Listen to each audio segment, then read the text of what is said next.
Le monde autour, il est inquiétant de toute façon. Enfin, je pense pas qu'on soit les seuls ni à le dire, ni à le constater.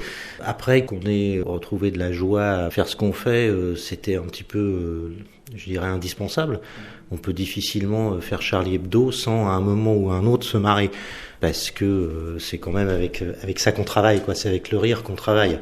C'est pas toujours facile de faire rire, mais pour faire rire les autres, il faut aussi d'abord rire soi-même, quoi. Quant à l'état du monde, c'est un vaste sujet. Parce que très concrètement, travailler aujourd'hui à Charlie Hebdo, c'est quoi ? C'est travailler sous protection policière parce que là, vous venez par exemple à cette interview avec un officier de sécurité. Après, c'est quelque chose qui, une fois qu'on a passé les portes, en ce qui me concerne, en tout cas, on oublie assez facilement parce que on se retrouve plongé dans le boulot. Ce matin, il y avait une réunion de rédaction. Une fois qu'on est arrivé dans les locaux, on retrouve tout le monde. On se souhaite la bonne année. On est comme il y a 2 ou 3 ans à ce niveau-là. Ça n'a pas changé. Après, c'est vrai que de temps en temps, on a comme des flashs, quoi. On se dit merde, ouais. C'est vrai qu'on est entouré d'agents de sécurité. Il y a des processus de sécurité pour rentrer dans les locaux. C'est des locaux très sécurisés. Voilà. La vraie question à se poser, c'est pourquoi on est arrivé là en fait. Pourquoi en France, en Europe, dans un pays démocratique, un journal d'opinion, parce que Charlie Hebdo est un journal d'opinion, l'a toujours été, est obligé d'être sécurisé, est obligé d'avoir des locaux sous protection, des locaux blindés. Est-ce que c'est normal ? La vraie question, elle est là. Et comment on en est arrivé là Parce que nous, effectivement, c'est très très visible chez nous, mais tous les journaux vivent aussi sous protection. Si vous allez à Libé, vous avez une protection qui a été énormément renforcée aussi. La presse en France est sous protection. Est-ce que ça vous le prenez en compte maintenant quand vous choisissez les sujets, les angles, les dessins Est-ce que vous pensez aux réactions que ça pourra susciter ou c'est quelque chose que vous ne voulez pas en tenir compte, faut pas que ça entre en ligne de compte dans le choix des sujets. Comment vous on y pense. Votre audience aujourd'hui est mondiale en fait. Oui, enfin. Dès qu'il y a un dessin qui choque ou qui est repris sur Twitter ou Facebook. Qui l'instrumentalise d'ailleurs le plus souvent. Beaucoup des dessins qui circulent de Charlie sur les réseaux sociaux, qui sont repris, recommandés, archi-recommandés, détournés, sont parfois. Alors, les 9/10 du temps, on dit que c'est la une alors que c'est pas du tout la une. Sont le fait de gens qui de toute façon n'achètent pas Charlie, n'ont jamais lu Charlie, parfois ne lisent même pas le français. Alors ça, évidemment, on en tient compte, on le sait. On sait qu'aujourd'hui, dès qu'on pète un coup, il y a 50 nez qui se lèvent, 50 millions de nez qui viennent renifler. Mais je dirais qu'on s'auto-censure pas plus pour autant qu'avant. Simplement, on le sait. On sait qu'il va falloir à nouveau encore refaire de la pédagogie, dire ce que c'est qu'un dessin de presse, dire que ça s'inscrit dans un contexte, que c'est pas juste une blague, que c'est pas. Après, quand les gens ne répondent à nos dessins que par des dessins et que par des débats, même si c'est des mauvais débats, c'est pas grave. Au contraire, à la limite, c'est très bien. Puis peut-être que plus ils dessinent, plus ils apprendront à dessiner. Ce qui est ennuyeux, c'est quand ils répondent autrement que par des dessins. Quand c'est des menaces de mort, quand c'est des insultes, et quand malheureusement ils passent à l'acte. Oui, parce que là j'ai amené un exemple de dessin. Alors il y a plusieurs dessins qui ont déclenché une émotion sur Internet. C'était celui du petit Aylan mort sur une plage turque, le tremblement de terre d'Amatrice en Italie, et puis plus récemment le crash de l'avion russe avec une partie des cœurs de l'armée rouge. Là, j'ai amené le dessin, l'un des dessins qui avait été beaucoup repris sur les réseaux sociaux, notamment en Italie. On voit des victimes du tremblement de terre en Italie. Le premier, c'est un homme avec un bandage sur la tête, peiné sauce tomate.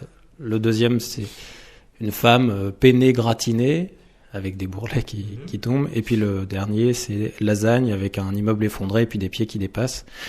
En Italie, ça avait déclenché beaucoup de gens avaient été choqués. Et un dessinateur avait fait ce dessin avec Tartare à la parisienne, un terroriste, alors on imagine que c'est l'un des frères Kouachi, qui tire sur la rédaction de Charlie Hebdo et puis des corps mitraillés au sol. Quelle est la différence entre ces deux dessins pour vous ? D'abord le premier dessin réagit à un événement d'actualité. Charlie a toujours fait ce type de dessin, il en a même fait des pires, il y a longtemps. Donc je dirais, là aussi, ça s'inscrit dans son histoire, ça s'inscrit dans l'histoire française. Alors après, effectivement, on peut dire que ça joue sur des clichés, sur des clichés italiens. On a dit en Italie que c'était raciste, que c'était... je vais vous donner un exemple. J'étais en Italie en vacances au moment où il y a eu cette polémique, et à peu près dans une pizzeria sur deux, vous aviez des promotions sur les pâtes à la matriciana quand même.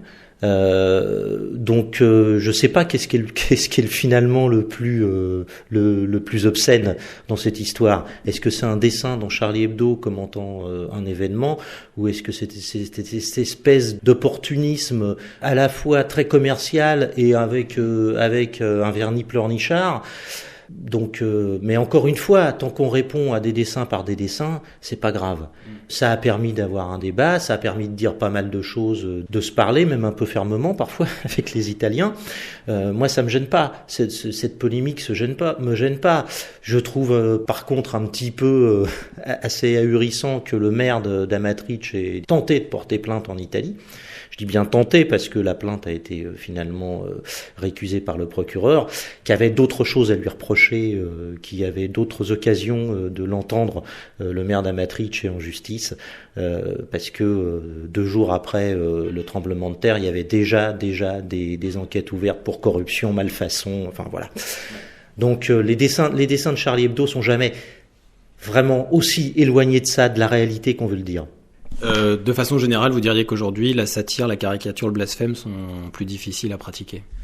Oui, disons que il y a aujourd'hui une espèce de crispation autour de certains thèmes, et notamment tout ce qui relève du religieux. Le problème, c'est que, partant de là, tout a tendance à devenir religieux.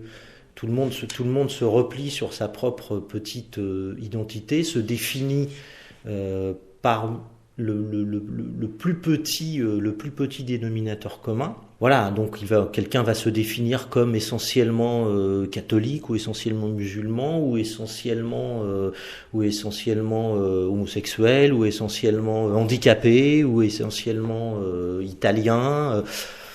Or, l'identité, c'est autre chose, c'est une multitude de choses.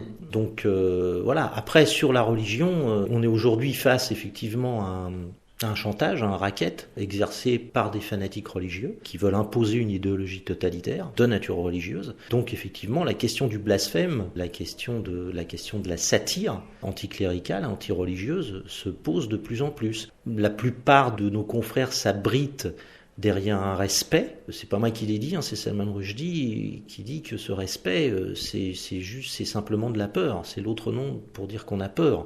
Voilà. Après, on a le droit d'avoir peur, mais il faut s'interroger sur ce que ça signifie aussi de céder face à une violence dont le seul but est d'imposer la violence. Quand on accepte les conditions d'un racketteur, il comprend que le racket, ça fonctionne, donc il va continuer. Et ça, c'est, à mon sens, assez dangereux. Et le prix à payer est toujours plus élevé. Ça baisse jamais. C'est ça la beauté du racket. C'est que ça commence par dire vous pouvez pas dessiner Mahomet, et puis après ça oui mais ça vous pouvez plus dire ça. Oui mais là non, vous pouvez plus. Mais la laïcité, ça va plus être possible. Vous comprenez? C'est toujours plus. Le prix du racket, il baisse jamais. Et plus on accepte, plus c'est cher. Et plus le prix à payer est élevé. Voilà, ça c'est une question qu'il va falloir quand même finir par se poser, qu'on ne s'est pas posé du tout. Il va falloir y réfléchir sérieusement, à mon avis. Vous dessinerez à nouveau Mahomet un jour ? Enfin, c'est assez étrange. C'est vrai que c'est une question qui revient en boucle. Alors, avant le 7 janvier, on nous demandait pourquoi vous dessinez Mahomet. Pourquoi vous avez dessiné Mahomet ? Après le 7 janvier, on nous demande mais pourquoi vous le dessinez plus ? Et c'est nous qui serions obsédés. Il y a une espèce de fixation. Le problème, c'est pas de dessiner Mahomet, c'est de dessiner quelque chose qui ait du sens. On a dessiné Mahomet en une de Charlie Hebdo 3 fois, en 25 ans, pour des raisons précises à chaque fois, et pour des raisons différentes. Après, on a dessiné un nombre incalculable de fois la religion. Et illustrer tous les méfaits dont elle se rend coupable. Mais Mahomet, c'est juste une anecdote. Dans le numéro sur les caricatures de Mahomet, on a quand même consacré 16 pages à expliquer pourquoi on avait fait ce numéro, pourquoi on le faisait, pourquoi on republiait les caricatures du Jyllands-Posten, pourquoi on avait fait ce dessin, voilà, qu'est-ce qui s'était vraiment passé avec cette affaire des caricatures. Donc on a donné toute une explication politique et on explique depuis 2006, on le dit, on le crie, on l'a dit pendant le procès, que tout cela n'était qu'une affaire politique. On n'a toujours pas compris aujourd'hui que c'est une affaire politique. On refuse de l'admettre. On refuse de dire, comme l'écrit Riz dans son éditorial cette semaine, on refuse encore aujourd'hui de dire que ce qui s'est passé le 7 janvier, c'était un assassinat politique. Les dessinateurs et les journalistes qui ont été assassinés ce jour-là l'ont été pour les idées qu'ils défendaient. Point final. Le jour du 7 janvier, les frères Kouachi avaient lancé « On a tué Charlie Hebdo ». Bon, ils ont échoué.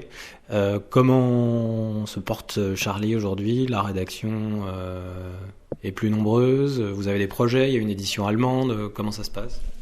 Ça se passe un peu comme ça s'est toujours plus ou moins passé, dans un bordel parfois sans nom, mais quand même structuré, où chacun sait ce qu'il a à faire, avec parfois des engueulades, parfois des débats très sérieux. Et puis, oui, effectivement, on essaye d'avancer, on essaye finalement de faire ce qu'on a toujours fait régulièrement, c'est-à-dire de se dire maintenant comment on pourrait modifier le journal pour qu'il soit meilleur, pour qu'il représente plus ce qu'on a envie de dire, pour qu'il soit aussi plus en phase avec la société, avec l'actualité. C'est des questions qu'on s'est toujours posées, qu'on continue de se poser.